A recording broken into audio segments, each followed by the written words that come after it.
একদম এক্সপেরিমেন্ট করাটা আমার ঠিক হয়নি।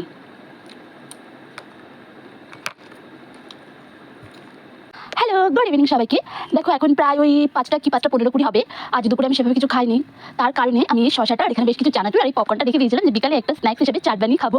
তো আমি সচরাচর চানাচুর আর শসা দিয়ে খাই, আজকে এক্সট্রা এটা অ্যাড করবো। এটা শুধু তো খাওয়াই যায়, বাট ভাবলাম এটা অ্যাড করলে কেমন হয়। চলো আগে এটা বানাই, তোমাদের দেখাচ্ছি।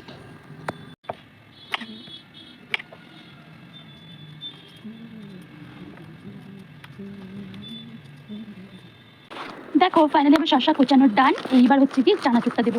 চানাচুরটা না আমি সেই সকালে এনেছিলাম। খোল না রে বাবা।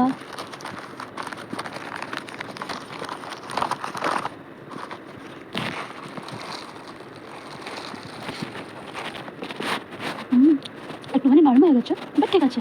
দেখো এর ভেতরে একটু পপকর্ন দিয়েছি, আর অল্প একটু দেবো, বেশি দেবো না। এটা যেহেতু ফার্স্ট টাইম দিচ্ছি, জানি না কেমন লাগবে। এবার সামান্য একটুখানি চাট মশলার বদলে দেবো হচ্ছে জল জিরে।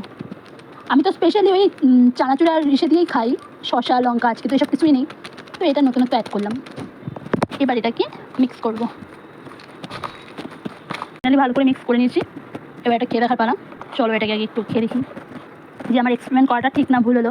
আমি না প্রথম বাড়িতে বুঝতেই পারছিলাম না এটা আমি ঠিক কী খাচ্ছি। ওই নোনতা টাইপ অফ ছাড়া আর কিছুই লাগছিল না, হয়তো আরও বেশি কিছু দিলে আর একটু অন্যরকম লাগতো। সত্যি কথা বলতে এক্সপেরিমেন্টটা একদম যে খুব ভালো হয়েছে এমনটাও না, খুব যে খারাপ হয়েছে এমনটাও না, বাট আমার কাছে অলওয়েজ চানাচুর আর শসার কম্বিনেশনটাই ঠিক। পপকর্নটা মোটামুটি ওই 10/7, 6 এরকমই, বাট এটা শসা আর চানাচুরি আমার কাছে 10/10 পুরো। বাট ফেলবো না, খুব যে খারাপ লাগছে এমন কিন্তু এমন নয়, খাওয়া যাবে। এটাই এখন খাই, চলো। এর জন্যই বলে সব কিছু নিয়ে এক্সপেরিমেন্ট করতে যেও না, ওটা একদমই ভালো হবে না। যেমন আজ আমি বুঝে গিয়েছি এটা শুধুই বেস্ট, একদম এক্সপেরিমেন্ট করাটা আমার ঠিক হয়নি।